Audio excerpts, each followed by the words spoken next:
Welcome to the Trash Cats Trash Casts. Ah, I didn't like that. Welcome to the Trash Cats Trash Cast. I'm Ricky, I'm Steven. and today we're going to be kind of freeforming. Today is the fourth week of our cycle, so we're just going to be kind of talking intently about nothing. Or how I said it earlier was not intentionally about anything. Yeah, straight Seinfeld in it. Yep, that's exactly right. Call Larry David, tell him we stole his shit. Yeah, it feels like it's gonna be a weird experiment. I think it'll be fun. Yeah, my only concern is dead air, which I mean can happen normally in any conversation that comes naturally. And we were talking earlier about how I do want to do this more of, at least in my own head, as just like forget we're recording. And I just had to double check to make sure I didn't hit the record button. To forget that we're actually recording a thing and try to just keep it natural as we usually do with a conversation, anyways. Which I feel like we do like a good job of that. Yeah, regardless. Definitely. So it shouldn't be an issue. Some dead air is good. It's like I don't remember how the quote goes exactly, but the pauses between the notes is where the real music is, kind of thing. Oh yeah, you're right. It's like which I remember from an Anger Fist remix song. You showed me some of that. You gave me some of that. I don't think I remember ever getting that big into them. Man, that shit was so crunchy. That was like my stomp around, really angry music. It was a little hardcore for me, and my personal taste. I mean, it's one of those, like, I can respect any, like, well done music of any type of, like, I can find elements of something that I enjoy about it. Right. But it doesn't mean I'm going to listen to it a lot. Yeah. I mean, there's always some good country or R&B or whatever, but it gets harder to find, kind of thing, right? I was going to say the good country. I don't know that many of those. Not many, but I'm sure I could piece together a couple. Hank Williams and Hank Williams the Third. That's my dude. I haven't. I guess I wouldn't. If I heard things, I might recognize it, but I couldn't even tell you a Hank Williams song. I don't know many songs by Hank Williams, but so there's Hank Williams and then Hank Williams Jr., who was also a pretty famous country singer, right. And then his Hank Williams III is the grandson, who was like an alcoholic addict who played in metal bands, and then he later put out solo albums as like country rock, where it's like outlaw music. Okay. And it's him singing about like overdosing on pills that he doesn't remember he took, and like it's country, but it's modern and really brutal. Like I can now that sounds like yeah, I could probably work with that. I was gonna say let me also clarify this. I feel like I can definitely separate bluegrass and country, and right. Also like folk music. Like I can fuck with Willie Nelson. Yeah, but it's Willie Nelson kind of has his own thing. It's like it's more folky, and there's definitely some bluegrass music that is like, they fucking jam. Let me go off about banjos for a minute. Banjos are we got there. It took 4 episodes. We got there. We finally got the fucking banjos. Thank God. I so admire anyone who is talented with a banjo. And here's the thing I know about banjos is if you're not good with it, it sounds like shit. Where like a guitar, you can pick it up and like learn a couple chords or like tab something out. If you're not amazing at banjo, it sounds like trash.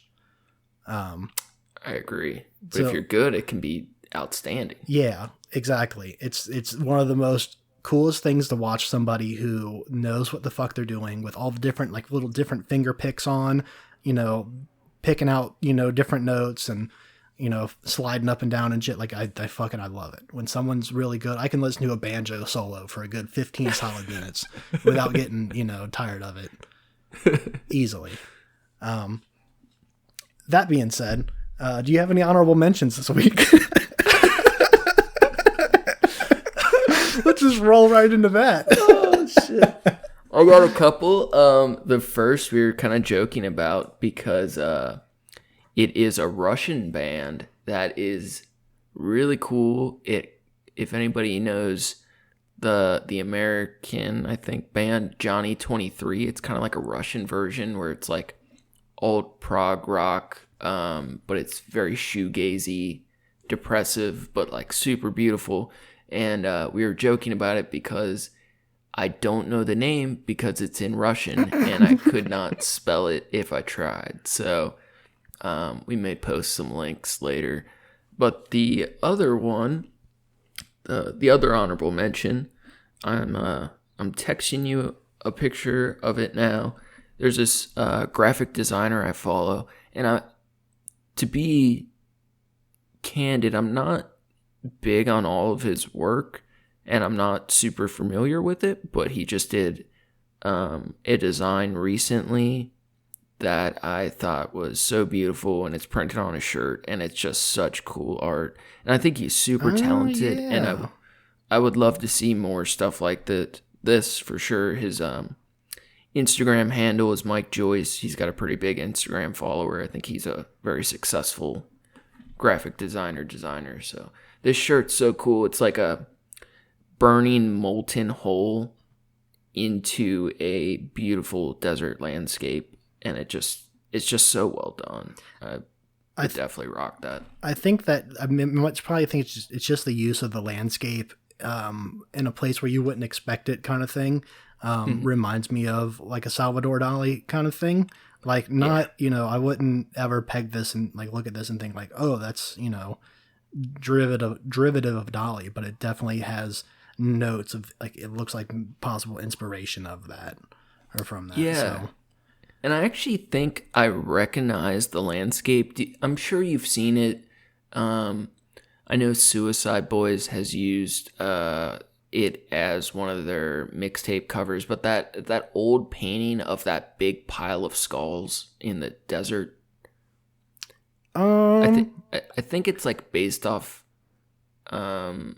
some dark Rio shit, but it's just a painting of like thousands of skulls piled in the desert, and it's like a very iconic painting. Okay, and I know what you're talking about now. Yeah. I might be wrong, but I feel like the artist who did that also painted the landscape that was used for this design, but it might not be. It's just a very similar look. See, I was going to say I thought this was a photograph of a landscape. It could be. I don't know. I mean, if they did, if this is a painting, that's some badass shit. But yeah, I feel like the designer may have sampled a painting like that, which is very similar to what I do. I honestly part of the reason I like this so much is I feel like I'm looking at something I should have made, which is always a cool feeling as an artist where you're like, fuck, that's something I should have made, but I didn't think of yet. And it's really cool somebody else did.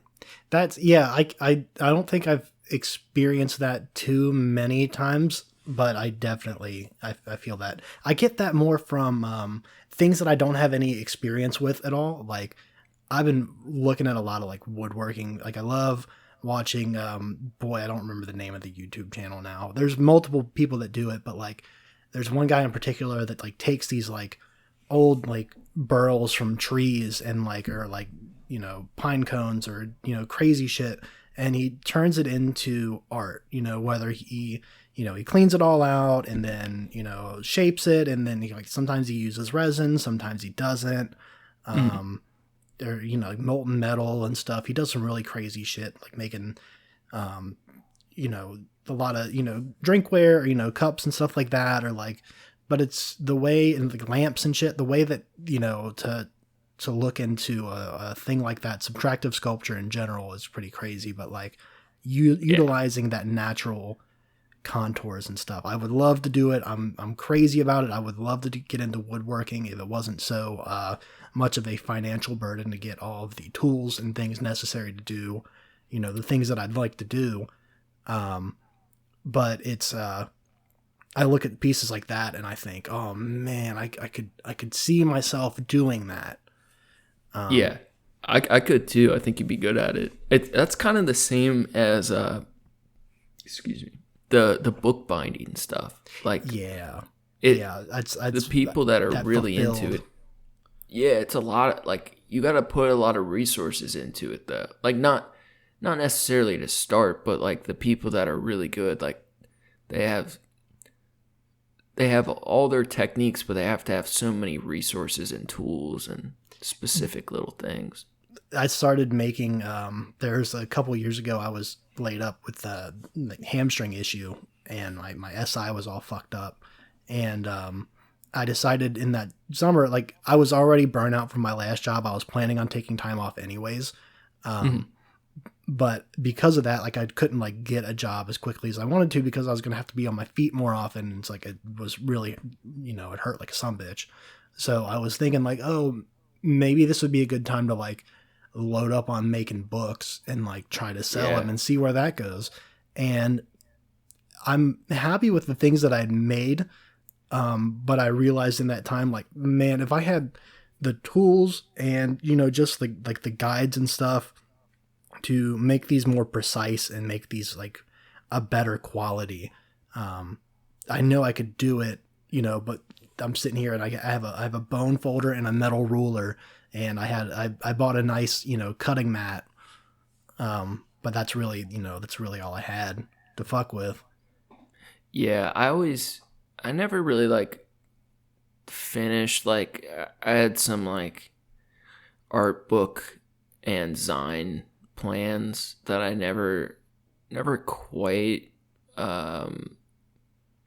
followed through on, but I also just kind of got disinterested. But I always wanted, like, I mean, at some point I definitely want to print books of my own stuff, but I always, in the back of my head, was like, whenever I finish one of these, I'm gonna have you do the binding. Oh, dude, I would love to do a series of stuff with you. That would be great.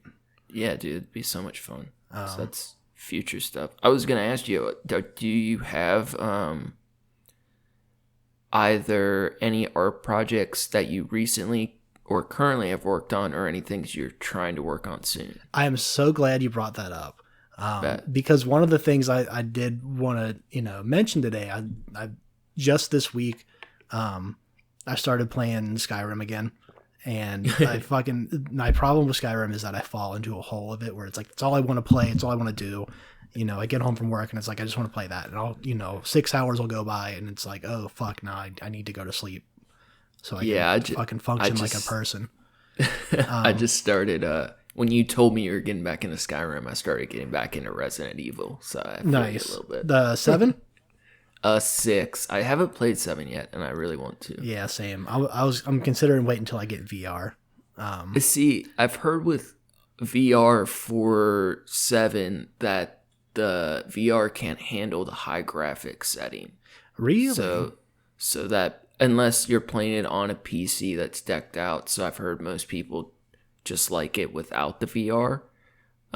But 8 is coming out in the next, it's probably like 6 months away still, but 8 looks crazy cool. Okay, cool. So I might skip 7 just to save out and try to get 8. Damn, has it really been that long since 7 came out? Apparently. All right. It came out while I was in college.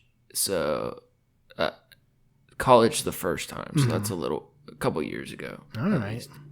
Yeah. Well, anyways, yes. So I've been fucking around with this game, and I love the fantasy kind of genre in general, but like the some of the artwork in it is really cool and unique, like but in particular the enchanting tables in Skyrim. I'm a big, I think it's really cool looking, and same with the alchemy table kind of thing. And kind of go back to the thing I want to do, woodworking and stuff. I got to looking at it and I realized I could probably do that. And I've seen enough videos of people like pouring resin and doing stuff like that I feel like, with maybe a couple, an attempt or something firsthand to try to figure out exactly how it works and how it's going to sit. I definitely want to try making an enchanting table, and I have plans kind of laid out already of how I want to do it. That's The dope. the tabletop itself is going to be the hardest part. The legs is just cutting it out with a jigsaw and putting it together. How big? How big is it gonna be? Like you doing a mini or like a full A table? full fucking table. So I'm gonna Oh kind of shit! You hold got the this up, and I sketchbook. got a little sketch pad of notes here. But Oh hell yeah! the table itself is going to be it's a pentagon, and each side I'm planning on making 18-inch. Okay. I'm not. I might make it a little bit bigger. I'm not 100% sure yet. But what I want to do with it, and I've seen someone else made one where they filled in the what's it called?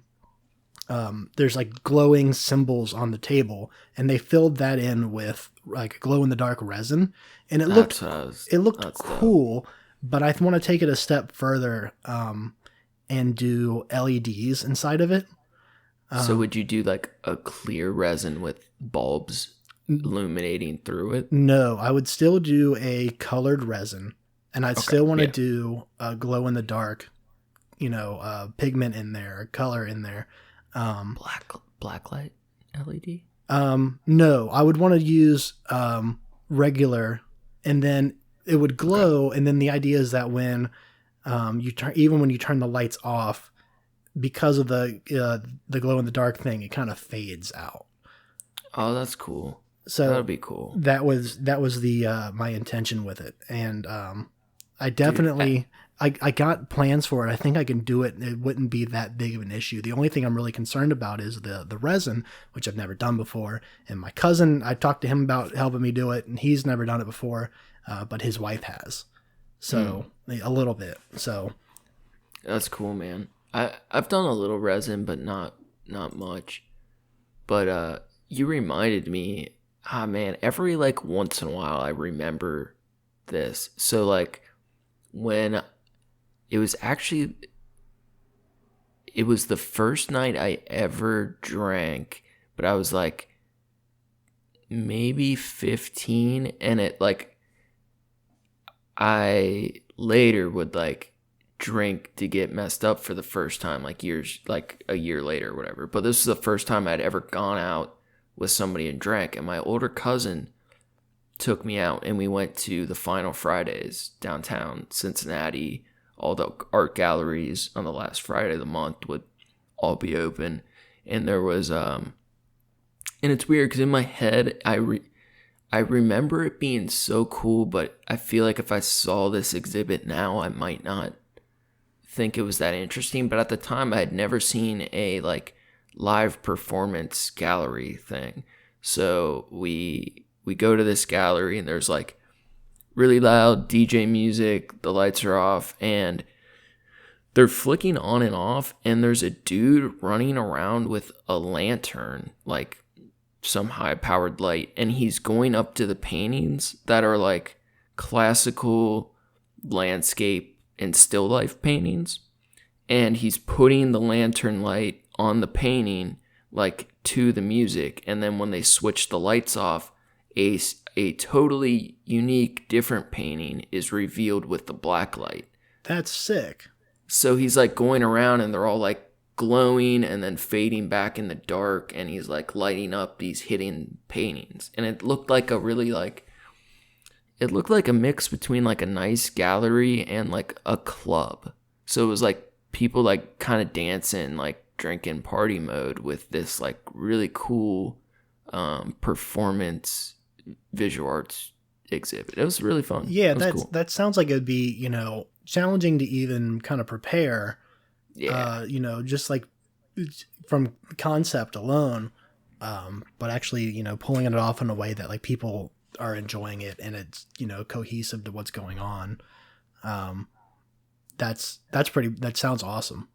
It was a fun one because I was like, that was like all new to me at the time. So that was a transformative experience. Nice. I have a feeling it might have been more sloppy than I remember. It might have been just kind of randomly lighting up weird shit, but it was really fun. If it came across, that's art, baby. If it came across as being, something that was really intense and well put together, then, I mean, who's to say it wasn't?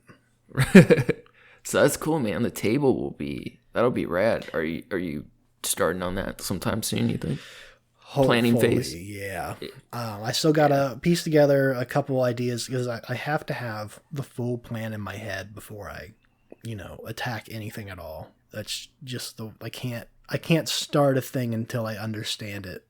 I can't, even with drawing, I don't like doing that.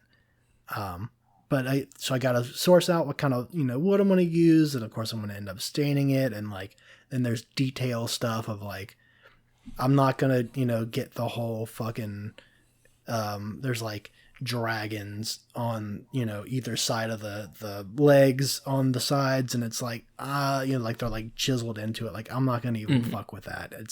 It's going to look badass enough as it is. I might end up adding some shit later on by finding something that fits and fucking gluing it on or nailing it on or whatever, but I'm not going to get too crazy on detail stuff. I feel like I'm undertaking a huge project for what's essentially the first woodworking thing I've ever done. I mean, I've made small boxes and stuff like that before, but nothing big like this. So right. That'll be awesome, man. Yeah, let me know. I'm looking forward to fucking with it. In addition, I've been trying to draw more lately. I keep telling myself I'm going to do more of it. And I bought that clay and I fucked with it one night. This off recording, Steven and I hung out on Skype for a little bit, and I was playing with some Sculpey clay because I enjoy the concept of being able to sculpt things, but I don't feel like I'm technically proficient at it, and I know there's definitely details of how to do it well that that I just don't know yet. So you would figure out with time. I mean, you definitely have a real inclination for sculpture. It works for you. I should specify not subtractive sculpture. I don't think it's called additional sculpture. I think there's a different term for it, but additive? Yeah, maybe that might be it. But yeah, starting from something and breaking pieces away from it, I'm not good at that, but the idea of taking clay and molding it into something I like. I like both, but I know I can't do the other one. It's not my brain. It's a different brain type that does that. There's something with, I've never really got into working subtractively. I feel like you said, it's a different brain type because it's definitely not limiting. As long as you have enough of whatever you're starting with, you can make whatever you want. But I always feel like I'm limited. Yeah. Just how I think about it. But something you said, I thought is worth expanding on.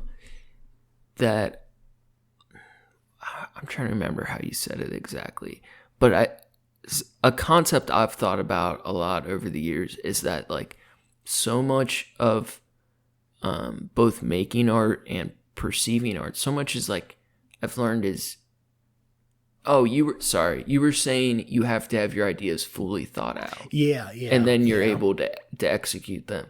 So I've found for myself, I don't always have to have things so figured out, but I do think that if I don't work on art for a couple days and then I work on something over an afternoon and bang something out, I feel like the reality is I was working on it, and it's not like you're working full time, but it's it took me those 3 days to make it. All the background thinking and thoughts. Yeah, you were thinking about it already. Yeah, sometimes it's consciously, sometimes it's not so much, but I really do feel with creative ventures in general, a lot of times people think they're stuck or and sometimes you have to push through that. Sometimes it's laziness, whatever. But a lot of times it's you have to think it through all the way still. And I feel so much of art is learning how to look at things, how to perceive things, that even if you don't have your sketchbook or your medium or whatever, you could sit and look at a tree for 3 hours and be learning and practicing or thinking, throughout your day while you're cleaning dishes or whatever. It's all part of it if you want it to be. Believe me, I've been thinking about this fucking table while I'm cleaning dishes at work. That's the absolute truth. I'm at work and I'm thinking about like, oh, like if I did it this way, or if I joined, like putting in the LED lights, how I'm gonna make it, like if there's an issue with it, making it so it's accessible, and it's like, oh yeah, I need to make sure I can get in there and fuck with shit if I need to, stuff like that like I definitely keep thinking about.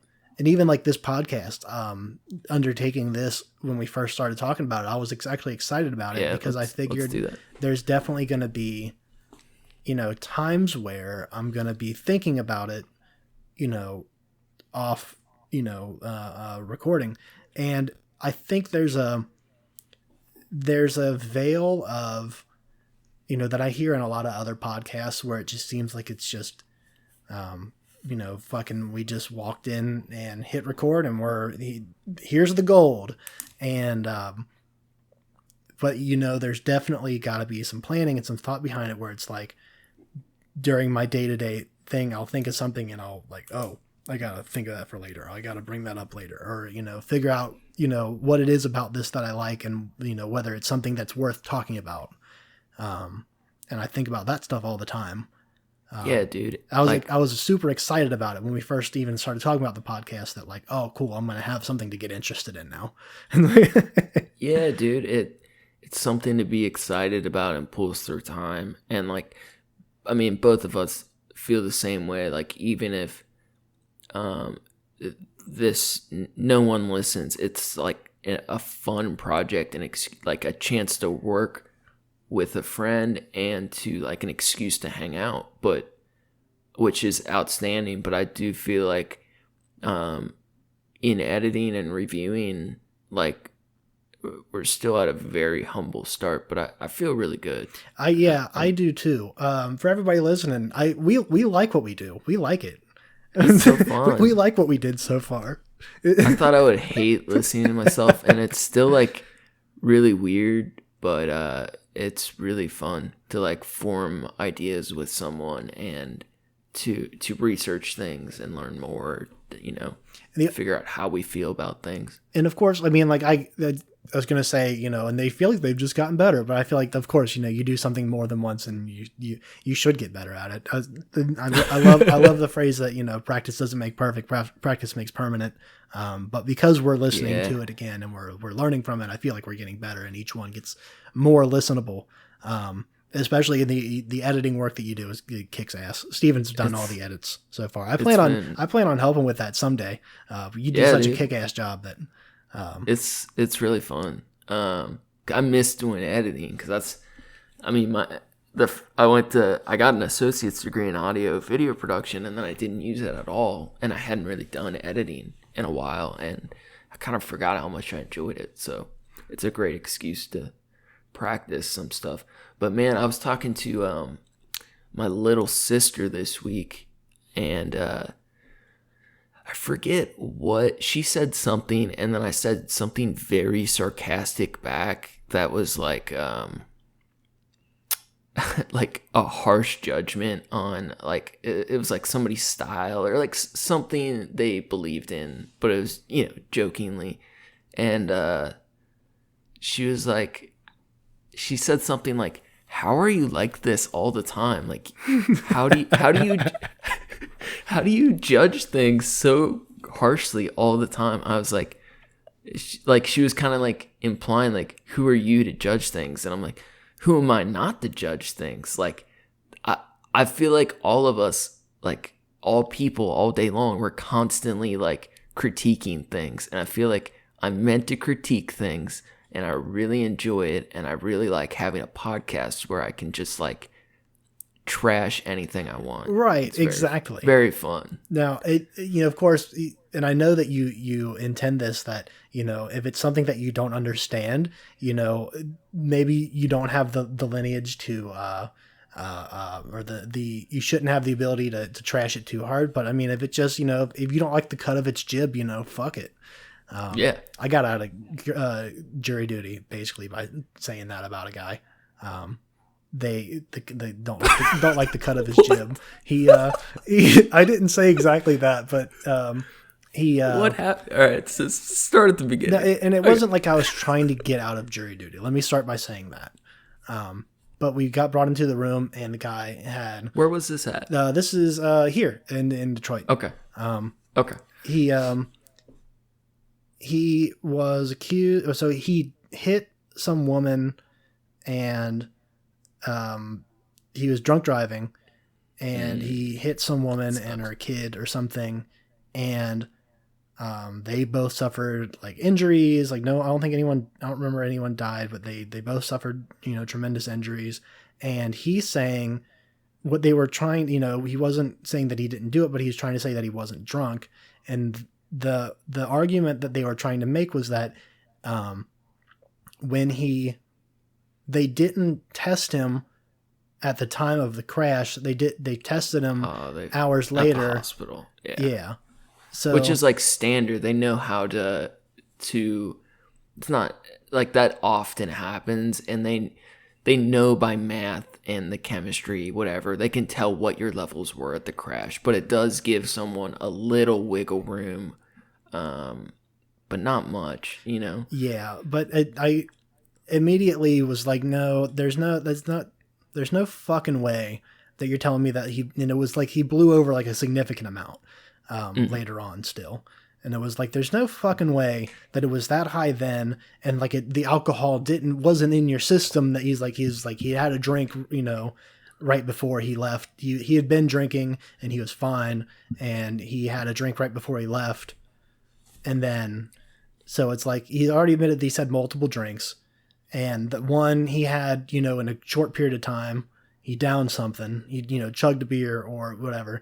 And it's like, I've known enough, people that like my aunt was in a drunk driving accident because somebody, luckily they only sideswiped her, but she could have been, seriously injured in fucking downtown Cincinnati. So, her thing was like at 7:00 in the morning, which is, sucks.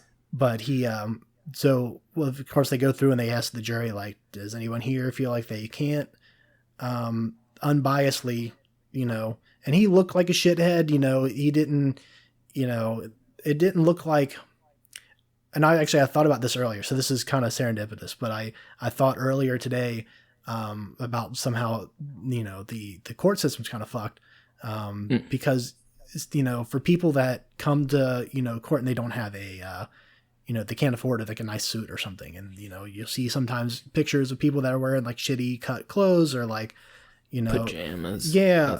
That's big at JC. That's for sure. Pajamas is fucked. That's different. Yeah. I mean, like they can't afford like a new suit. So they get something from like Salvation Army, and it's like not, you're inherently at a disadvantage. Exactly. It's never a balance. So I feel like that's different than like looking at somebody and be like, oh, this person's an asshole. Like, you can feel that vibe sometimes. And like, we've talked about it in a different podcast where like, I feel like I'm really good at calling that shit. But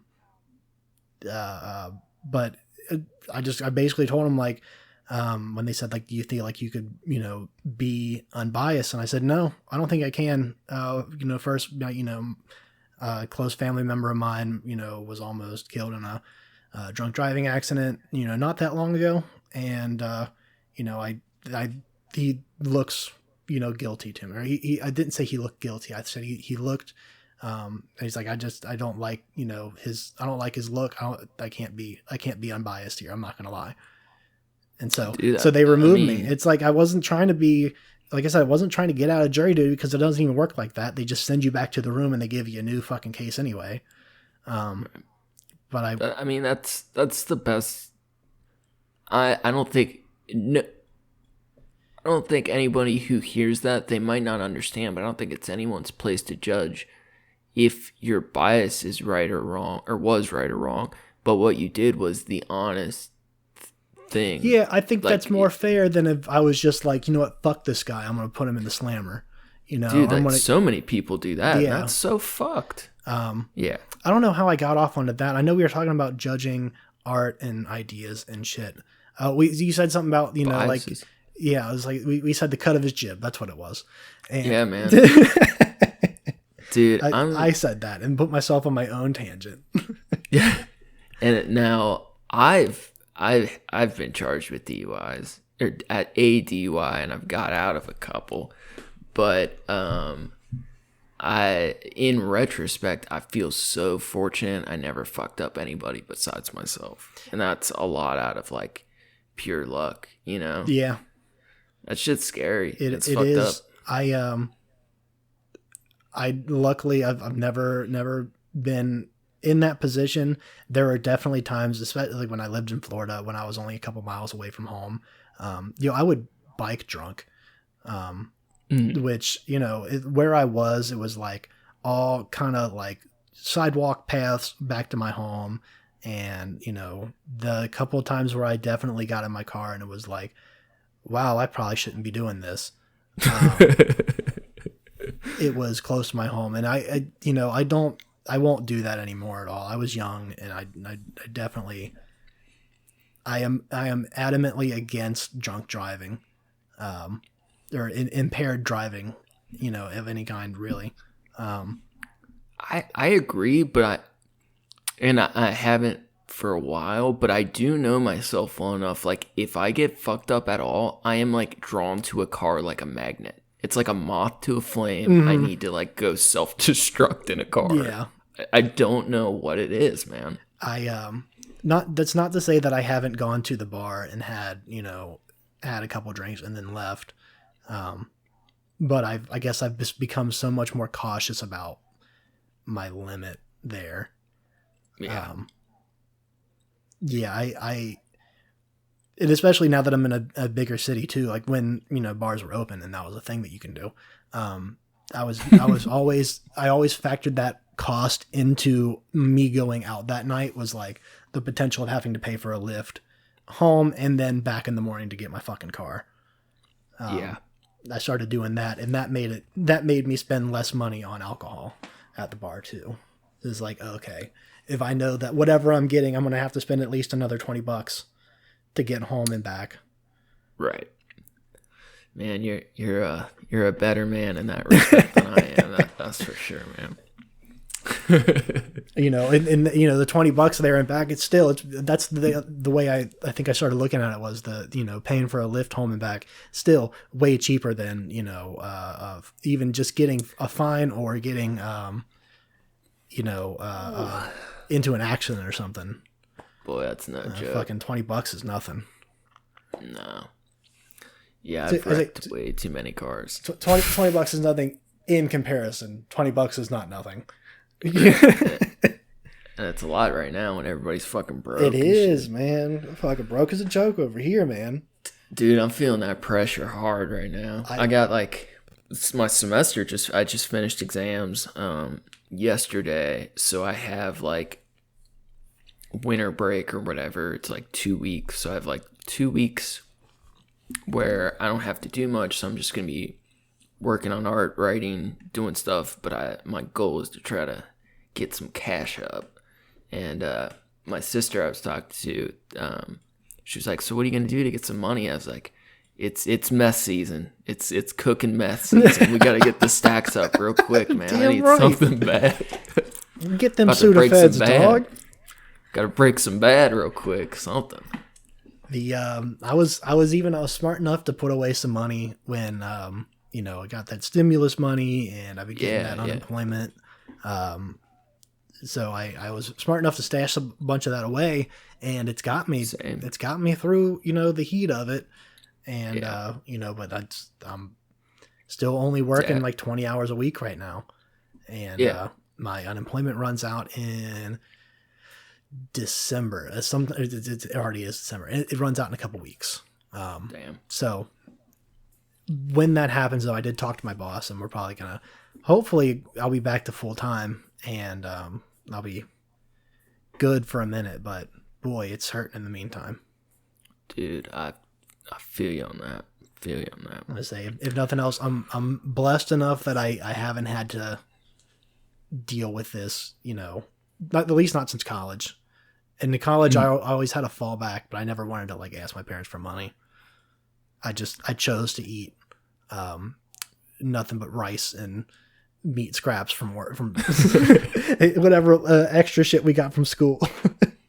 Man, I'm sure you'll understand this. I used to drive around listening to Brother Lynch Hung Meat while I was hungry, like all the fucking time, bro. Like, Gotta find something to eat. Dude, I'm thinking about Mac and a pedestrian to fill the freezer, bro. That song makes you want to do some things. Even if we gotta go do it with the heat. Oh, man. So, art projects, table, anything else on the horizon? Not exactly. Besides podcast. Yeah, besides making more of these. No, I don't. I have a lot of ideas from the past that I would love to bring back. Like I made the collage piece that I have hanging on my wall. Dude, I really liked that one when I saw it in person. That was fucking brutal. Thank you. Yeah. I did use some stolen images from online that I just thought were cool, but a lot of the pictures I either took myself or I edited or whatever, and then printed and then colored. Yeah, it was cool because I recognized some of them from like fucking high school or way back in the day. I was like, oh fuck yeah, that's I remember like certain pieces in it, like always will. Like if I think of your art, they'll come to mind. And then when I saw that collage, I was like, oh fuck yeah, that they made it.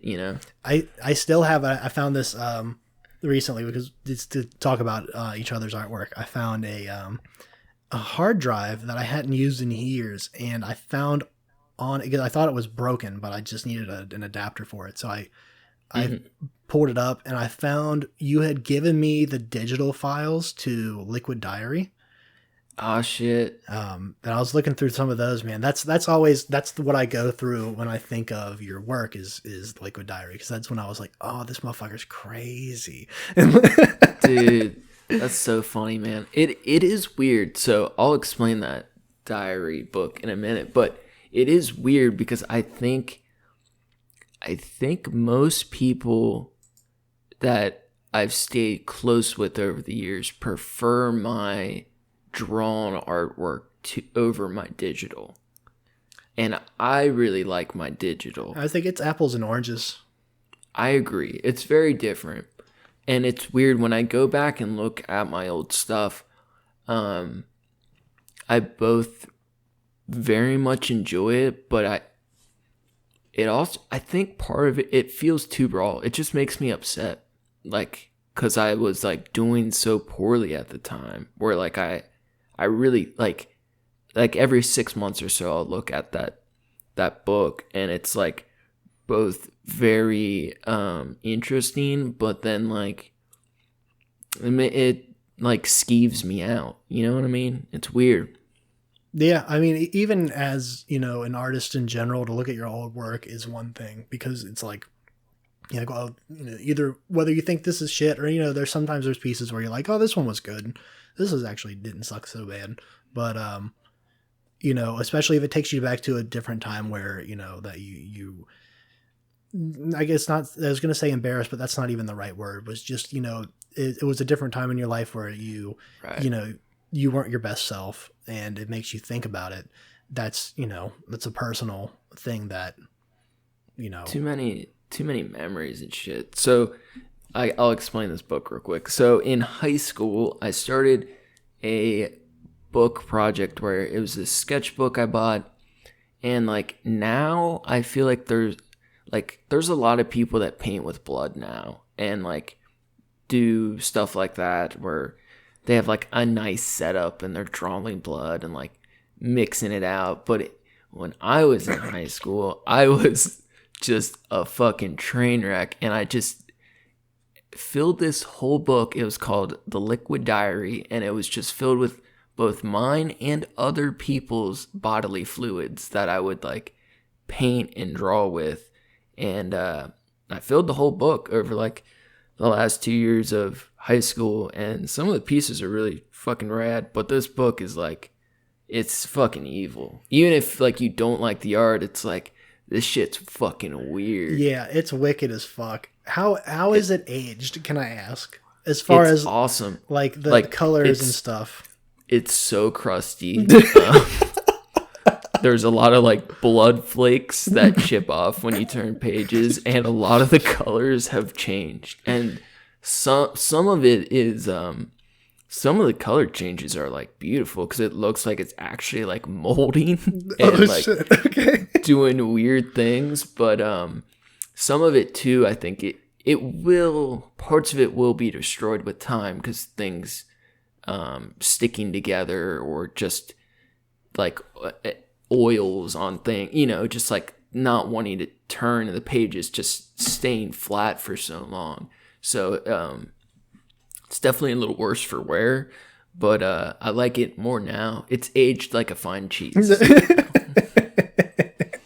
like a fine cheese exposed to blood and bodily fluids.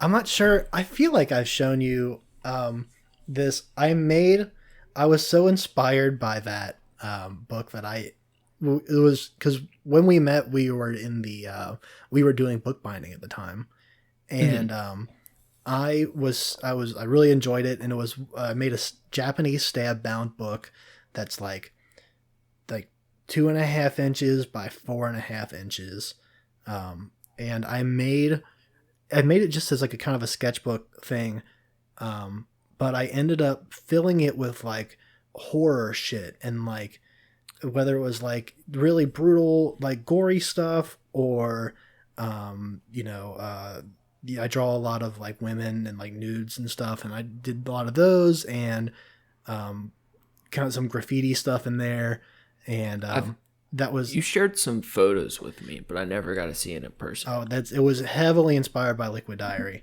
and that's awesome, man. It's definitely I didn't use any bodily fluids. I'm not that hardcore, but I definitely alluded to them, and it's still to this day I haven't looked at it in a very long time, but I would still say it's one of the cooler pieces that I've ever done. It's not. I don't think it's full either. It might have a couple pages to fill, but I did it really. So I have like rag paper over top of Bristol board. So like each page has a Bristol board middle. Yeah, I did that so I could do multimedia on it. And then that's when I was like, oh, I could get kind of wild with this if I want to. I can paint in here. I can use paint markers if I want to. I can, do all kinds of markers and shit and not have to worry about it bleeding. So that was it. I think I did paint even, like watercolor paint on one of them. But yeah. Yeah, when we're in person, we need to have like a viewing sesh. Yeah. And it's, it's not even a long one. I remember that too. Like the Liquid Diaries, it's like, is it more than 200 pages or? I think it's under 200. It's definitely over 100. Yeah, though. Definitely over 100. Yeah, crazy shit. Weird little paintings and drawings. The weird time. Jesus. Yeah. The one of the other ones I really like that I did was the my Satanic Bible with the Necronomicon. I bought from Barnes and Nobles the Necronomicon and the Satanic Bible, and they both happen to be the same size. So I took out like the prologues and stuff and all the whatever extra shit that I didn't feel was necessary out of both of them, and I used what's it called, the binders, not binders tape, but anyways I bound them together into one book, and I put like burlap over the cover and like belts and shit. It's got like leather on the cover, and it's it's such a brutal thing to pick up. It's pretty cool. I'm pretty proud of that one. Hell yeah, man. For Christmas, Sarah, my girlfriend, she can't like get a gift for someone without like telling them immediately because she gets so excited. So I know what all my gifts are like 2 months ahead of time. Nice. But I had forgot she got it for me, and then she showed me yesterday. She got me for Christmas coming up, she got me this big Bible. And it's a King James version, but I think she got it at a bookstore. And because I had talked about doing a project, I wanted to get a really nice Bible and cut the pages out to make a stash spot for like a little pistol or nice, some evil shit, something cool.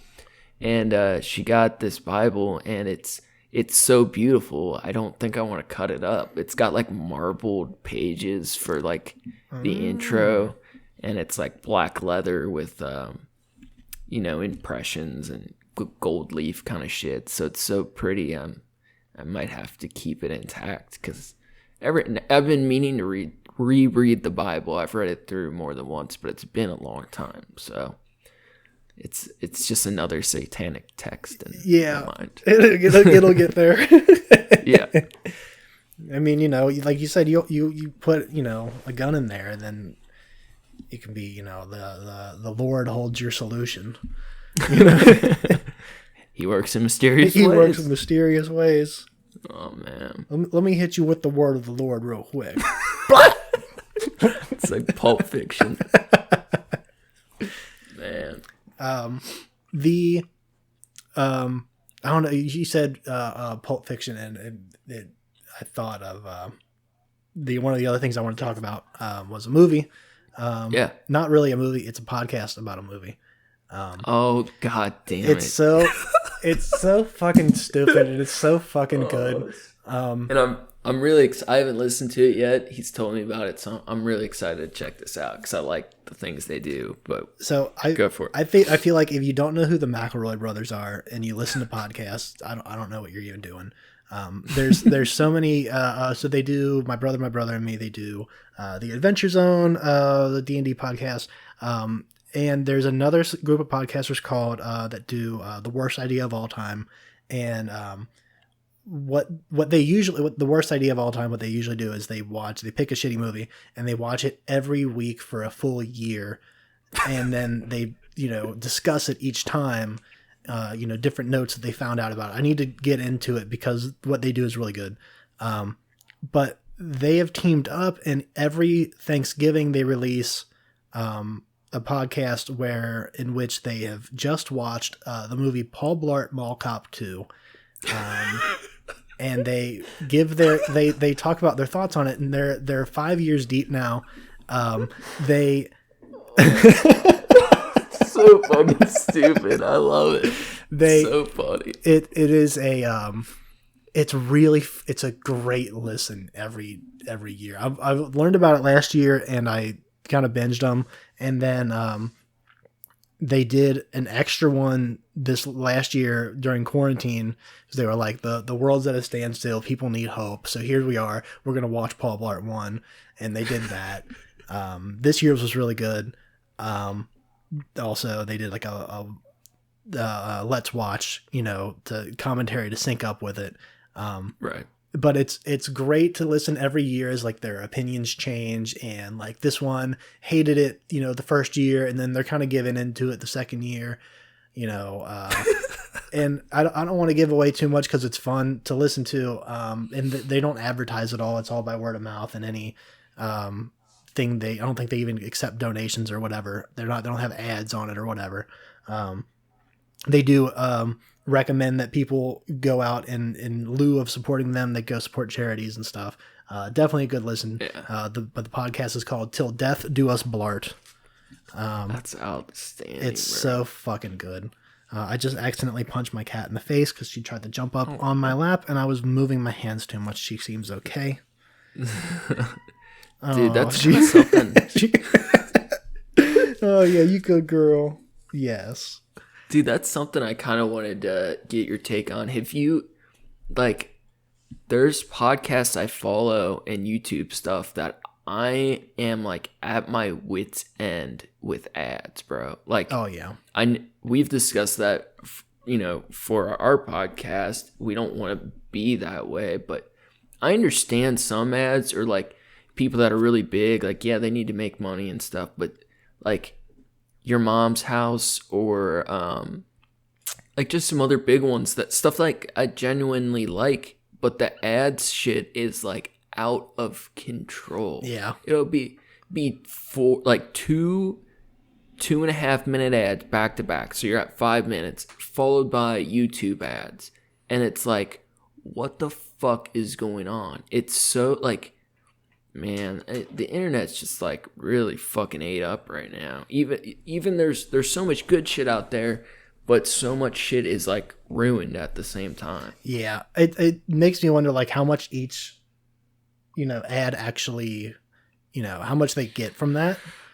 I've thought about that too. They got to be getting a decent chunk when they're like when they're that big. Yeah, for them to be willing to do it. Exactly. I imagine for Your Mom's House, they probably have, they probably get a decent amount because they have a full studio and shit.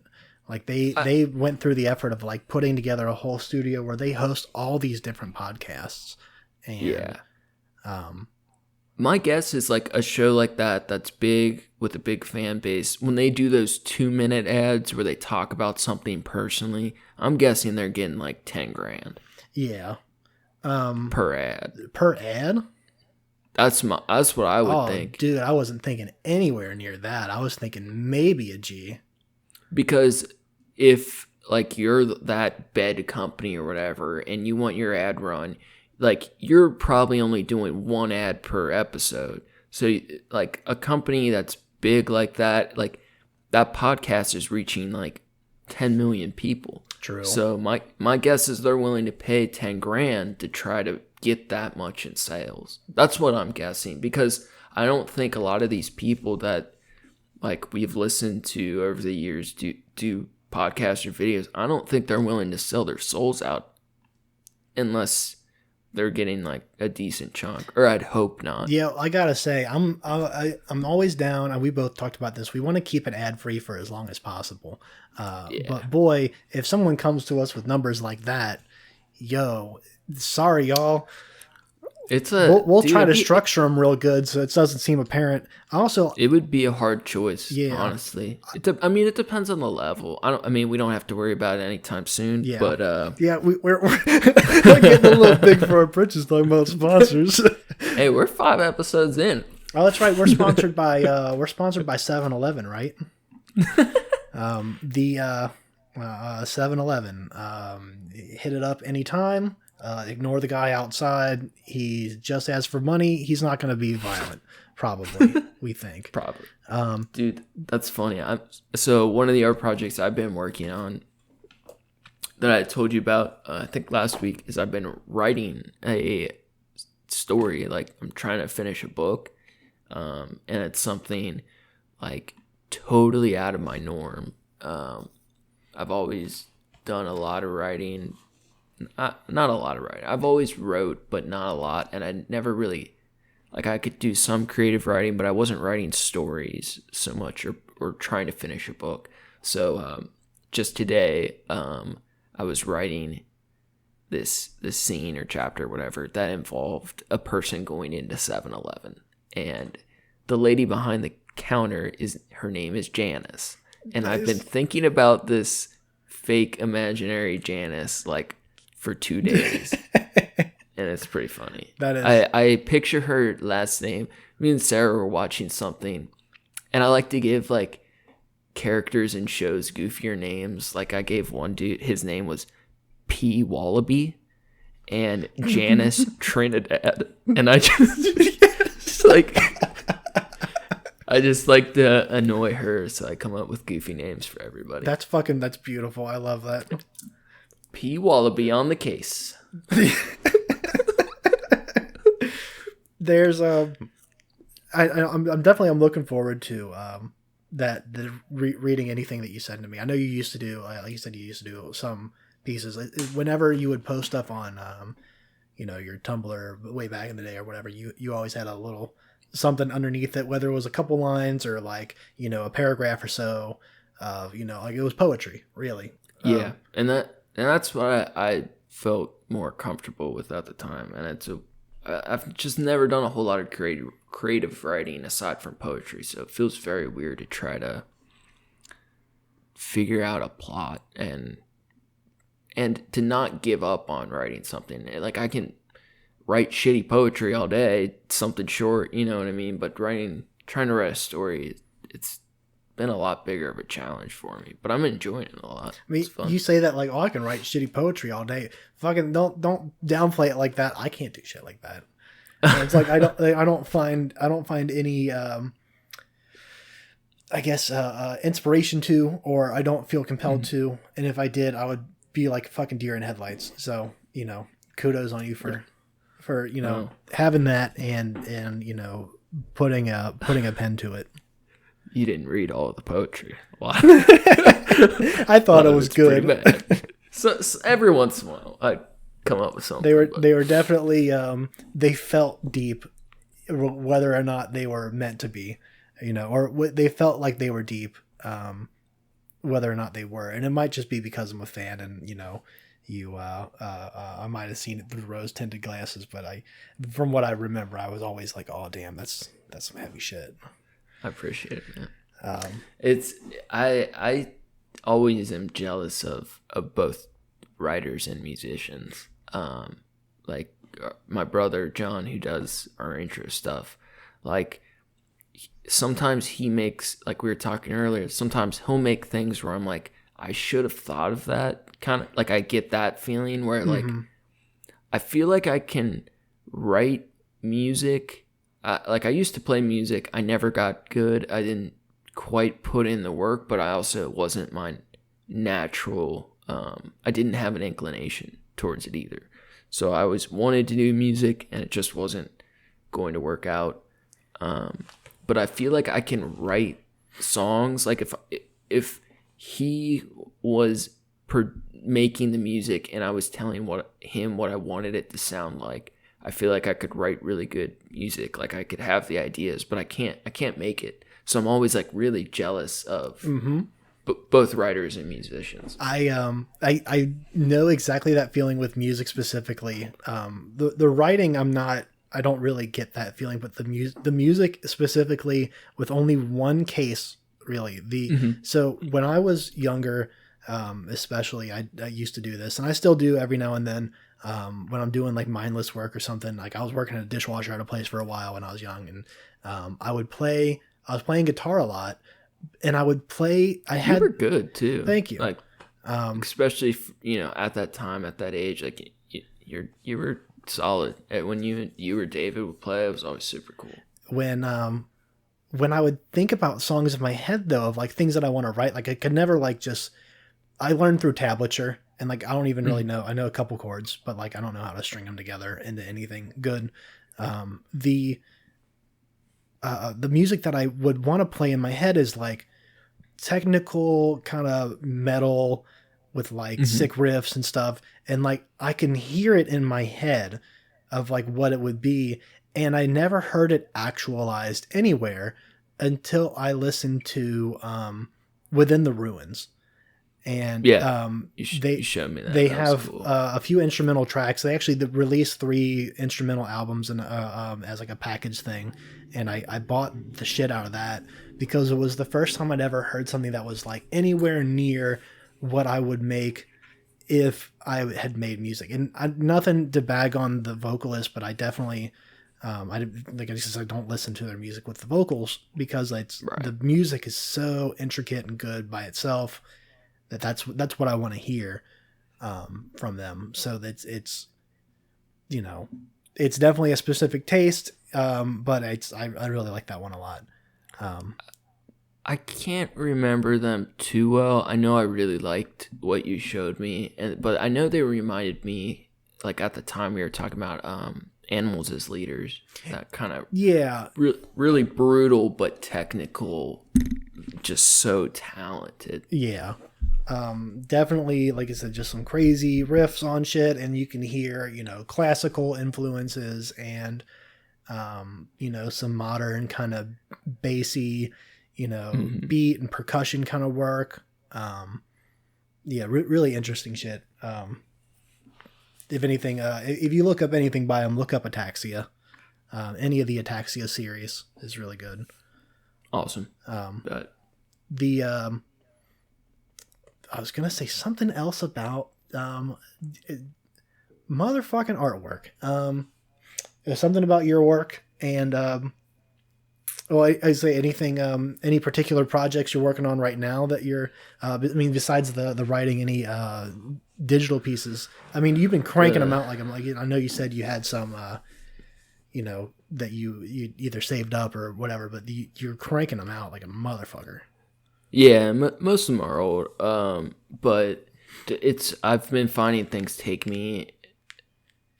My artwork is taking me progressively longer, but I feel like more effort's also going into them. So, I'm finding like I rarely finish things in a day like I used to. So it's a little slower. But I'm working on my digital work. That's going all right. The writing and podcast, so they're keeping me busy. I'm also doing a drawing.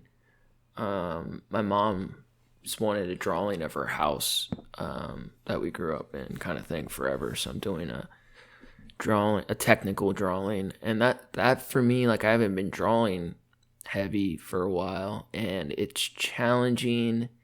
Like, I could draw a person very easily, but architecture is so like measured, and it's all technical skill stuff, so it's taking me for fucking ever, but it looks okay so far. Nice.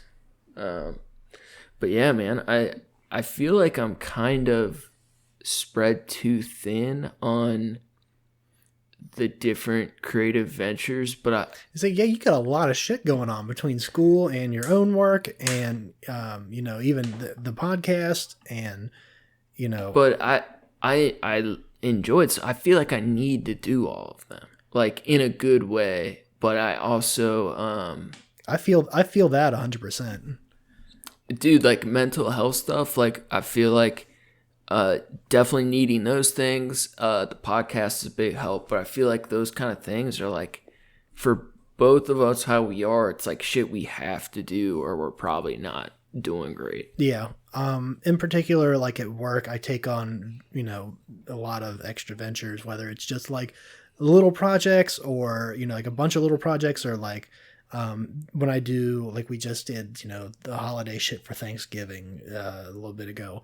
And it was like 3 weeks leading up to it of me like planning and processing how I'm going to execute everything. We made food for, nearly 85 people, and full Thanksgiving. Fucking food. Yeah, a full like 7-course meal. For almost 85 people, and they each of them was I did everything by myself. There were certain things where it was like during the day I had during the week up to I had my crew help me like trim these green beans and get them cleaned up, and then help me peel this shit, or help me chop up some of this prep. But it was like just barely enough to help me get a head start. And I texted you about it because I stayed up the one night. I think we did that before recording. Yeah. And I stayed up I was there all night long. I didn't come home until about 8:00 in the morning, and I still wasn't done. I had worked on it for a full 17 hours, and I didn't get shit done on it. So it starts getting trippy after 17 hours. Yeah, exactly. I wasn't getting anything done anymore, so I had to go home, and then I came back a couple of days later and cranked it all out, like right before we had to serve the first customer with it. But yeah, it's fucking brutal. But I love it. I thrive under that stress of that grace under pressure thing. You've always worked like hard in general, but you've always worked like heavy hours, taking on extra stuff to like get ahead, survive, whatever. You've always been willing to put in that work. Yeah. Whether I say willing is different. I guess willing is it does apply because I choose to do this line of work. I could do something else if I really wanted to. But it's more like this is just the nature of the beast, and I don't have a choice. Yeah. Is how I see it in my head. Even though I know that I could any day I could go get a job, at like a Michael's or some fucking retail gig or something. And I definitely thought about it before this last job, and I'm definitely thinking about it again, just to do something different than the working in a kitchen for a bit. Mm-hmm. But no, I love the pressure. I love, at this point, it's comfort because I know I'm comfortable in that surrounding. I know what I'm doing, especially when I'm in charge. It's like I understand what needs to be done and when I can relax and when I need to buckle down and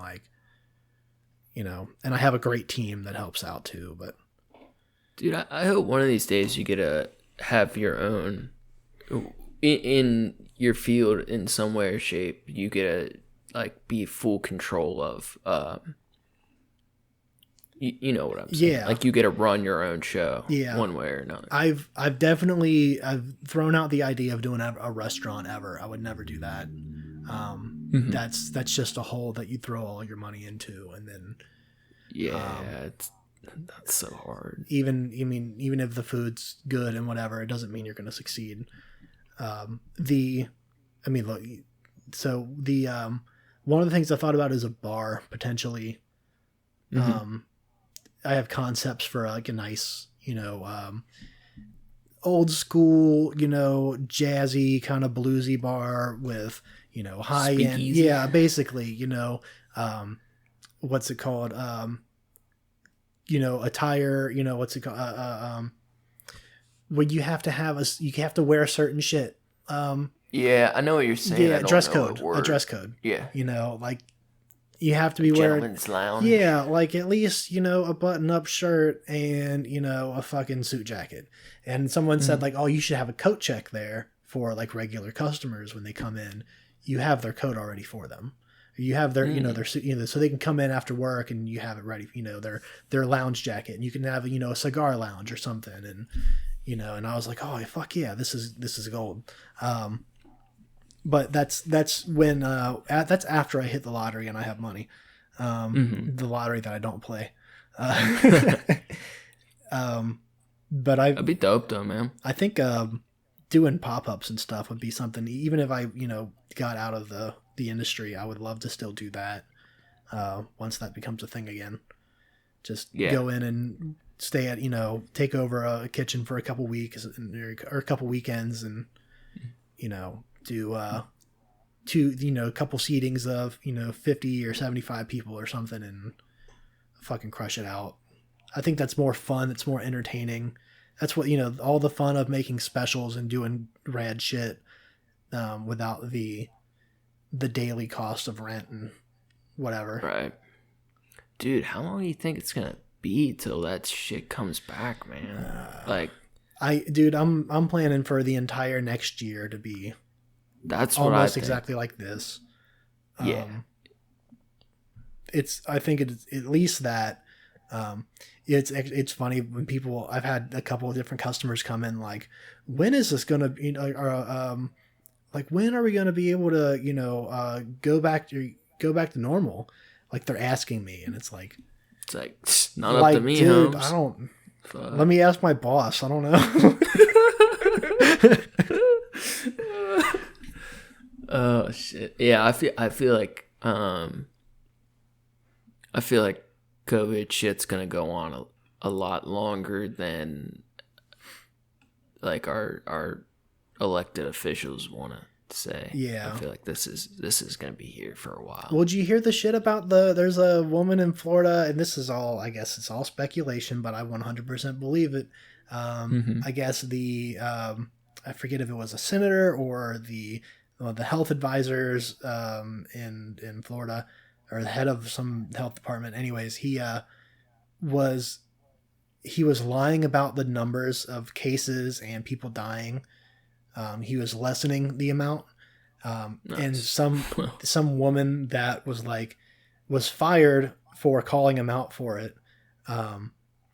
She was like her home got raided and they like took away. They came in with guns and shit and like Shit. took away like all of her technology, anything that she could use to communicate with the outside world because she was like, I guess I don't know with anything that she could use to communicate, but she was like sending messages through I guess a private line to other workers, like, hey, you guys don't have to be part of the problem too. Like, there's strength in our numbers if you stand up and tell the truth. Like, you know, we can make a difference here because people are dying and whatever. At least that's the story as I read it from one article. I always like to read from, you know, different perspectives and shit. But Yeah, got to now. but it definitely, you know, I guess he's got a really shitty approval rating anyways, and people always are already saying that he's, you know, trying to make it out to be less of a problem than it really is, and so that definitely swings in her favor of being true. I mean, that's what's gone on. This, not in that exact way, but that's been the general theme of this. Yeah. Man, it's just crazy. I think it's gonna go on a long time. Yeah. And it's just all about adapting. And it doesn't have to. So many other countries are doing so well because they. Dude, I felt that way too, but I think I think like Ohio's case numbers are at all-time high. It's like same here. I think, and I know like Africa was one of the countries dealing with it the best, and I think, and like Switzerland or whatever. But I think even the countries that were doing very well are struggling a lot more than they were. Yeah, the second wave's fucking them up. I think I read somewhere that the this is all conjecture still. I'm not a doctor. I don't know. Because, you know, I feel like it's important to say that because people are going to hear us talk shit and they might. I'm not saying that anyone that's listened this long into this conversation is stupid enough to do this, but there are definitely people that are stupid enough to, you know, hear something and then misconstrue it or take it directly as fact. Sure. When it's definitely more important to say that. I don't even remember the point I was trying to make now. Fuck. I don't know either, but I thought I was a doctor till we had this conversation, and now I'm very confused. What does PhD I would have been a fun doctor. Stand for? What's that? I'm an MD in the way that I'm a marijuana. Damn it! I couldn't think of a word for your fucking shit. I was gonna say disposal unit, but then that needs a U at the end, and I couldn't. and also, it's a lie because I smoke so little weed. I know, that's the first thing I thought. I was like, yeah, I think we're kind of on the same page. Like, I mean, we definitely feel the same about COVID, but I feel like part of what you were trying to say is like fuck talking about COVID, and I'm totally good with that. Yeah, I'm good with that. I think it's, you know, it's one thing to let out, you know, our thoughts on it, but, you know, I definitely don't take anything that we're saying for the, you know, a worth for that when it comes to medical advice or whatever. That's not what we're here for. I thought I was a doctor.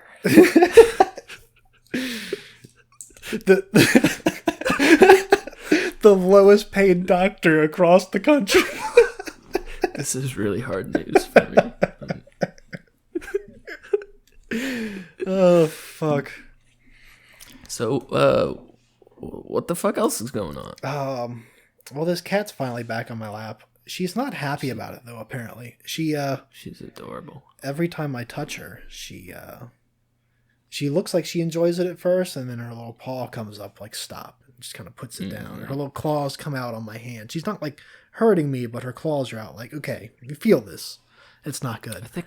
I think I'm actually gonna get my new cat for like right after Christmas. I've put it off for a while now. Yeah, I think it's time. Get you a little kitty. Get you a cat that loves you. Dude, I know. My girlfriend's cat is so rude to me. She's so fucking mean. I give her treats every day, and she will give me no time of day. None. She'll cuddle with me occasionally, but not really. You know. Miss having my own cat.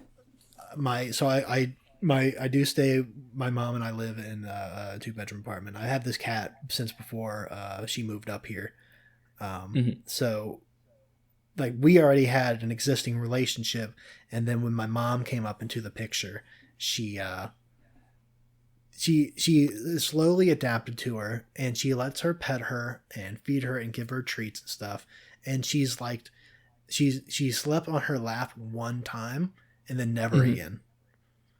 It's like she doesn't, she will tolerate her, but she does not like show her the same, anywhere near the same undying love that she gives me. Yeah, you need to get you your own cat. Yeah, that's part of what's so special about them. And some cats love everybody, but a lot are very fickle like that. And especially apparently when they get older, they care less. They'll chill out a little. They hate everyone equally. Yeah. They like my coworkers' cats are, I think they're going on 10. But they're both like they're hot and cold. Like sometimes I go over there and they're like, like give me love, pet me. And other times you go over there and you just look at them and they're fucking gone. It's like, all right, I get it. That's fair. That's how you do. Yeah. This one hid in the fucking bathroom when y'all were up here. Yeah. The little bathroom goblin just sits on the towels and hisses at you when you're pooping. Yeah. That's what you doing in there, buddy. Get the fuck out. Oh, sorry. I hissed and she looked up at me. Like, what the fuck's wrong? Oh, good shit. Good episode. I think we did good. It was fun. I liked I like talking about what recording's been like, and I liked seeing where the conversations drifted to. A lot of different fun stuff. It's an interesting way to speak. My favorite part was when we took a break at the end to reminisce on the things we did in this podcast. I'm having flashbacks to the dead air. Yeah. I think we filled it in pretty well. My other favorite part is when the many times that I forgot that I was supposed to be speaking into a microphone, and I'd adjust in my seat and kind of move around, and was not speaking anywhere near the microphone. And I could hear myself in my headphones, so I know it's audible, but it's definitely going to be dips. So we'll see how it sounds. Things have been sounding pretty good. Like we went into this not really knowing what we were doing. I feel like we still got a lot to learn, but it's working out all right. Yeah, I don't think these microphones suck too bad. They're surprisingly good for how inexpensive they were. For the price, I'm impressed. And as soon as they pay us, we will talk more about them.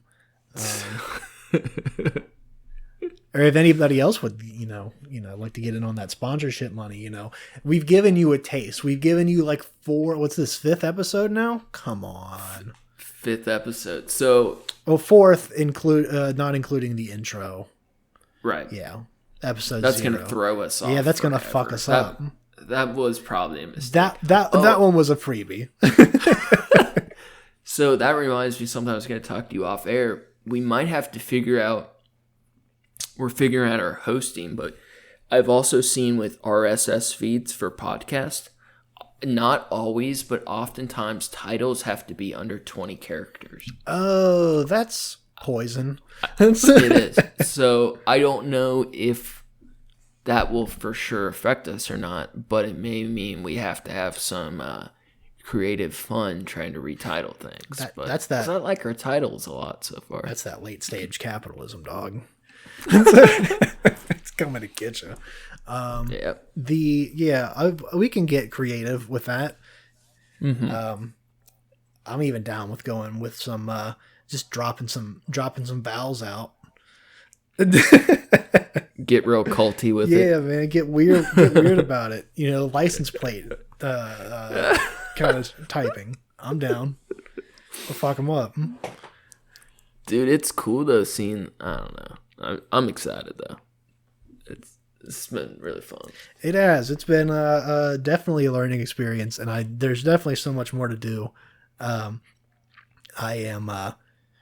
made me. I was always kind of understanding of first episodes of podcasts anyways, or any kind of, audio medium, because it's something I'd never done before, and I've always been interested in giving it a shot. But I definitely have so much more respect now for listening to different podcasts. I could go back to their first thing and like, oh, they actually did really good, or wow, they did really shit. It's surprising they got this far. And I think a lot of them would also agree with that. So I don't feel bad about saying it.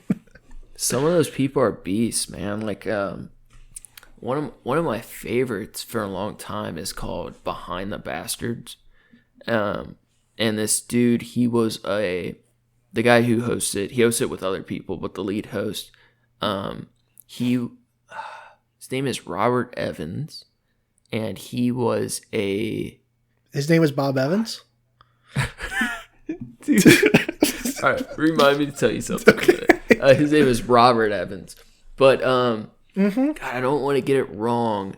I forget what countries he went to, but he was a war correspondent, like, for the news, where, in his 20s, he went to other countries to witness war and to write stories about them. So this dude, he's just a beast. He would save up his money and just go to countries in a conflict. A lot of the times he wasn't sponsored to even do it. He just was traveling around the world to see crazy shit. In this show he does, they talk about each episode. They talk about a bastard. So they choose someone terrible from history, and they don't really do serial killer stuff so much specifically, but they more do dictators and just from the past and current. They'll do a 5-part episode on Saddam Hussein, or they do all kinds of cool shit like that. And currently they're doing a series really in depth on the Portland riots and the people behind those type of things. So they'll do 8 hours of heavy research and speaking about different police unions that have done evil things. They do just a lot of really cool stuff, and it's just amazing that how much research that he and their team can do. For just so cool. I thought first, I wasn't sure exactly where you were going to go with that, but when you started, I thought to myself, are you about to start talking about All Gas No Brakes? No, I like that shit's hilarious. That shit's fucking good too. But no, I just I googled that, so I have it saved in my thing. I'm going to do some research on him because that sounds fucking awesome. Dude, you'll like it. I thought I had mentioned it, but it's been a while. But oh my god, dude, when you said his name's definitely Bob Evans. He might not go by Bob, but that's what it is. When you said that, all right, Sarah sent me something today that I am going to send you now. Hey, all right, have you seen this? I'll ask you first. It's called A Recipe for Seduction. I don't think so, no. Okay. This is it's only a minute, so if you have to, you could do it muted, or if you wanted to, you could potentially do let's play it and tell us what's going on. Oh, I'd love to do that. That sounds like fun. Somebody put out this new trailer, and I thought it was a joke, but I'm thinking more and more it's real. So it's from the Lifetime channel, and they put out, it premieres on December 13th, presented by Kentucky Fried Chicken, A Recipe for Seduction, and it is Mario Lopez playing Colonel Sanders. Oh my god. Dude, and I'm pretty sure it's a real thing coming out. I honestly don't know for sure, but the trailer is on the Lifetime channel. YouTube channel. Right. And so all these people are saying both. I'm sure there's a way to know for sure, but it looks like a real thing. Oh my god. Dude, it's oh my Jesus. Oh my god. Mario Lopez just came in this kid. Just straight Colonel Sanders. Oh my god. At 11 seconds into this video. Here's the breakdown. All right, let's get into it. So a recipe for seduction. A recipe for selection. I'm gonna start over here because I wanna. So there's a woman, and she's kind of seems to be having an argument with some other man who has a bright pink sweater draped around his shoulders and tied in the fashion that rich people do, outside of what looks like it's just stairs. There's so many fucking stairs. It's a mansion. If it's a mansion, it looks like multiple mansions that are combined. It's so fucking so much. Kentucky Fried Chicken money. And she said she's falling for the new chef on the phone with somebody else. And enter at 11 seconds Mario fucking Lopez with the the mustache and beard. It's the best. It's the best Colonel Sanders. It's hot Colonel Sanders. Let's get rid of it. Hot Colonel Sanders. Oh my god, okay. Oh shit. Oh, and she's walking with him. He has a secret recipe that's going to change the world, she says. Oh my god. The cut scenes of them holding a knife to Colonel Sanders. Oh my god. It's so bad. I would love it. Yeah, me and Sarah are talking about we got to figure out how to rent it or watch it or whatever. It comes out on December 13th, so wait. Is that today? No, today's I clearly have no idea what date it is ever. That's 4 days from now. The thing is they definitely filmed content for it. Right, it looks like they filmed a lot of content for it. Like it looks like that had a high budget to either be a joke or a real movie. I'm gonna have to buy this. I'm gonna check it out. I'm gonna find the scoop out. A recipe for seduction. God, this is wonderful. That's what I'm most excited on the horizon to watch. This opens up a whole. It's the most fucking wild thing. Now here's the thing. This is important to know. I haven't listened to. When was this posted? December 7th. It is a real movie. It is a real movie. I haven't listened to this week's My Brother and Me. They do a segment called Munch Squad where they talk about brand, food. They usually read the print ad for like new shit, like whenever they release some new wild stupid shit like Dorito tacos and shit like that. They put out this crazy. The ads are they're all bonkers. They're all fucking wild. So they just read them out loud.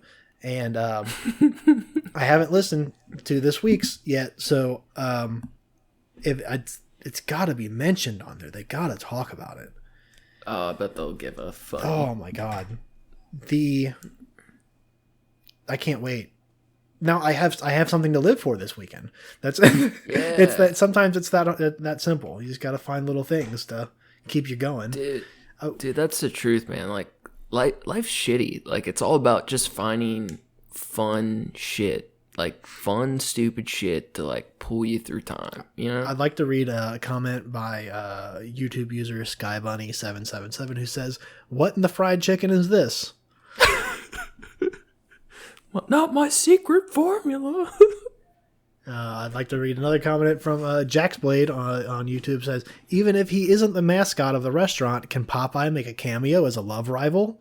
LOL. Oh, shit. XD. I think Popeye would take Colonel Sanders down. Oh, Popeye would fuck up Colonel Sanders.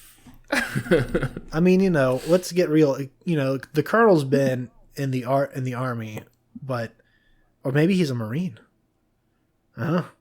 But we have research to do. Popeye, we're gonna find out. Popeye was definitely in the Navy, so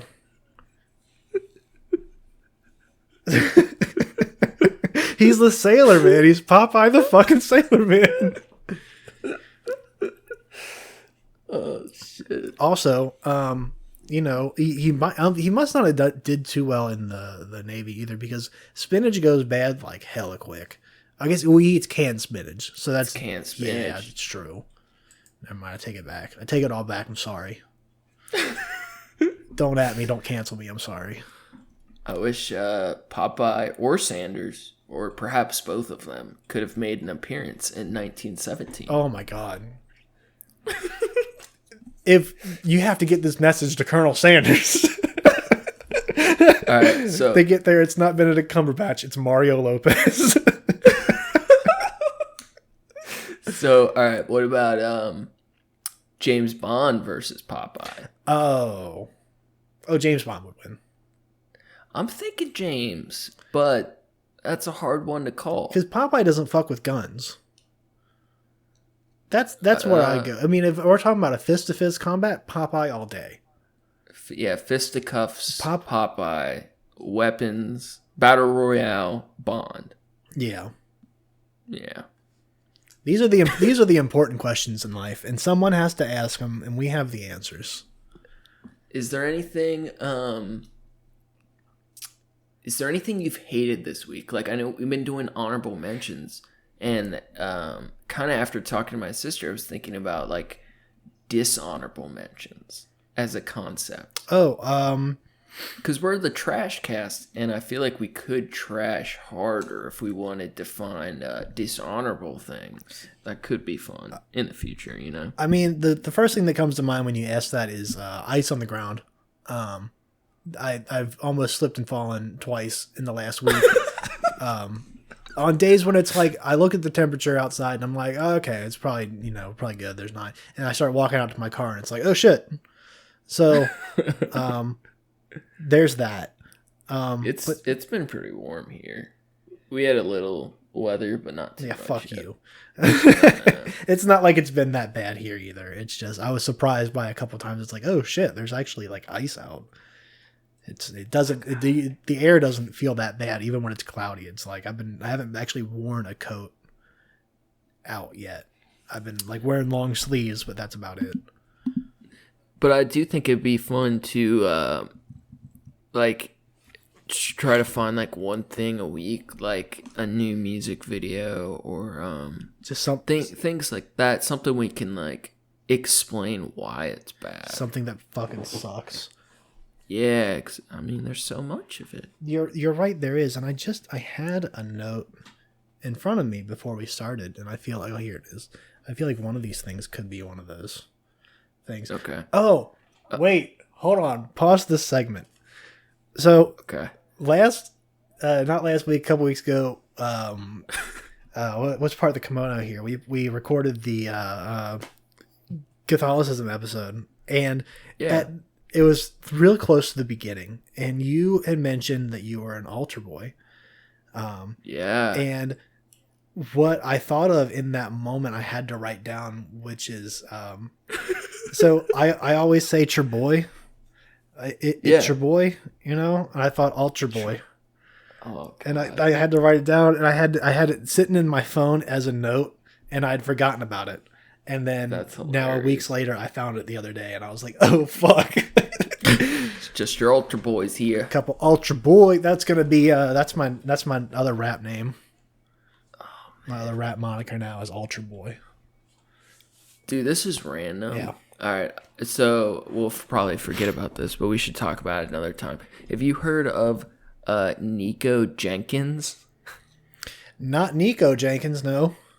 I know, because that's what made it remind me of you. But yeah, we'll talk about this dude. It's from like the last year or two, but he is a murderer that's been in the news cycle the last year or two. But his story's pretty fucking crazy, and I think it'd be fun. Oh, I've seen pictures of this dude. Dude's brutal. Basically, anytime he would get a chance and they'd send him back to his cell, he would just slice his face open. Yeah. He would just like lash out at anybody he could. And it kind of reminded me of some like Bronson shit. You know what I mean? Yeah, that's fucking wild. Dude's bonkers. Yeah, dude's on some shit. So cool though. Like, it's one of the things, it's like serial killer stuff. It's like obviously not cool, but still fun. It's still pretty cool. Yeah. It's not cool to go do, But man, it's some interesting shit to read about and talk about. Yeah. So all right, what are we doing for next episode? So Oh fuck, we've I done hadn't our thought of that we've at done. all. I know. We did our first cycle. So we had our intro episode. We've done 4 real episodes. We followed what we set out to do format wise. So we got through one cycle, and we're on to our next cycle. So the first topic of the cycle, refresh me, was Art. Art. Okay. So we had some we have a little extra art material we could go back to, but I'm down to do something totally fresh. Yeah, I say we save those for later. Let's do some new Future. shit. Yeah. Let's do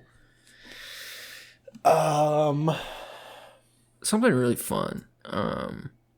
Like I feel like something out of the normal, like art of a weird movie style, not movie, but something like an art aesthetic, or like this was random, but I was watching a video of women. All right, tattooing is illegal in Korea, and it is that much more difficult, or like harshly judged if you're a woman tattoo artist. So I was watching this documentary about a famous tattoo artist who is a woman in Korea tattooing illegally, and that was very interesting. Or like something like weird, or like a weird aesthetic of something. I like the idea of tattooing, and I thought about it at first, and I thought, well, that's kind of like there's a lot of shit on that, but I like especially what I find is interesting is either the history of it being done, I know what you're saying. and its placement in culture where people don't, didn't accept it, or still don't accept it, or and how they handle that issue. Yeah. What about like what is the right word? Like tattooing when you're not supposed to, like not outlaw tattooing, but like cultural. You know what I'm trying to say? I was trying to let you hang and keep going for a minute until I could figure it out. But no, I don't know. I can't. I don't know what word to use. You're not talking. You're talking about like. You don't mean like tribal shit, do you? Or do you mean like? It could be, but like I need the right word. Yakuza shit. Yakuza. Yeah. Like tattooing you're not supposed to have, or that is, like the Korean illegal issues with tattooing, like the, you know what I mean? Yeah. Okay. I don't know. That yeah. We need a word for it. Though. That shit. I'm definitely into that. A taboo. Taboo tattooing. Yes. There's the episode title right fucking there. of this one, not that one. What is it? Mr. Leahy would say, "My mind is a piece of shit, Randy. Shit bird, got a shit mind, got a shit brain." I had a buddy shoot pool with him at a bar. They were in very funny. The Detroit, like in the area where I used to work, one night, and it was like just at a fucking bar. They weren't scheduled for shit. They were just there. Yeah, and that's cool.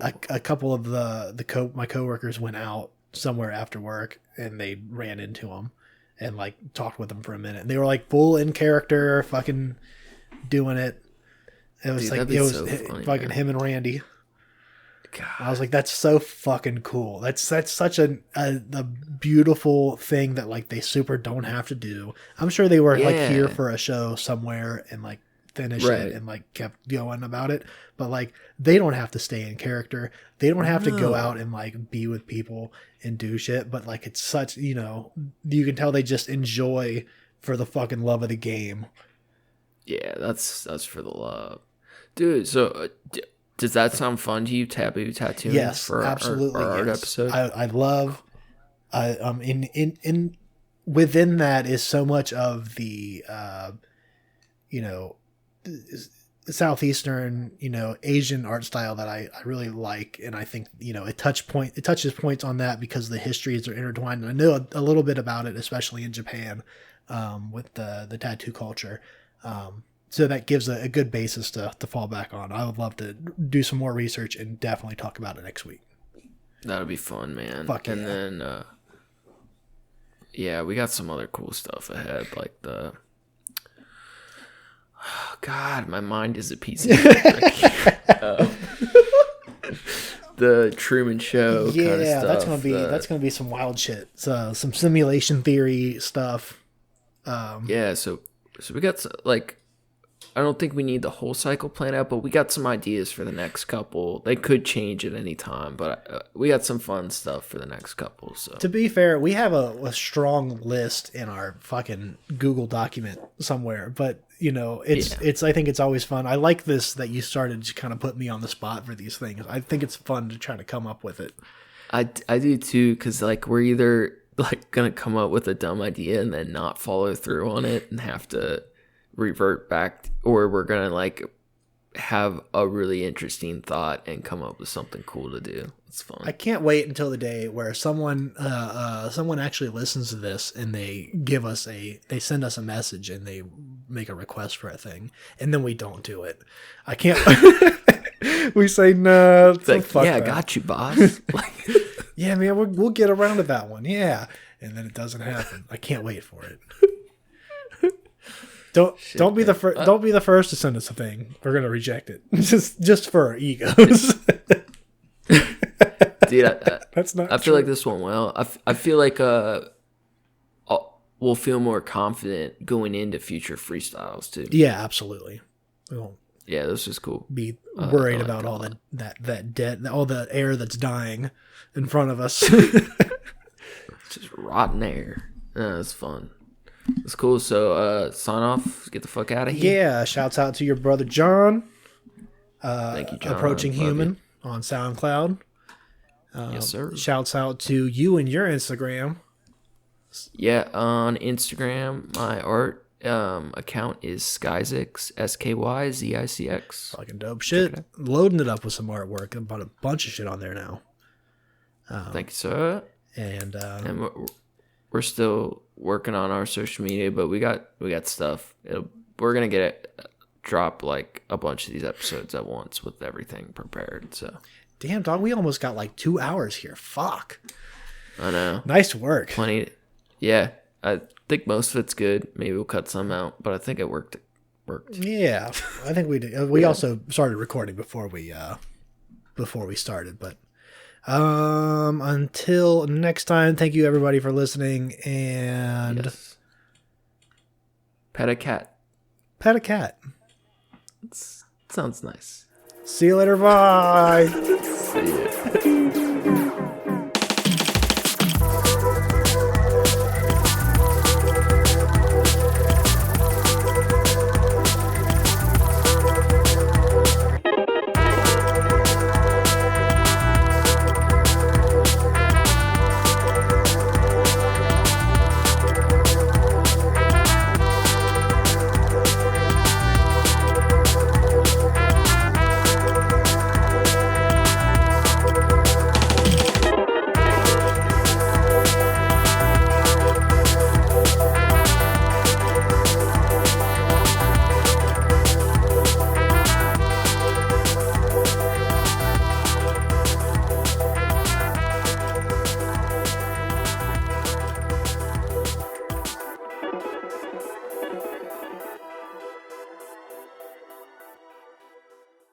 What do you think? I feel like it was good. I think that was fucking great. I thought I was a doctor.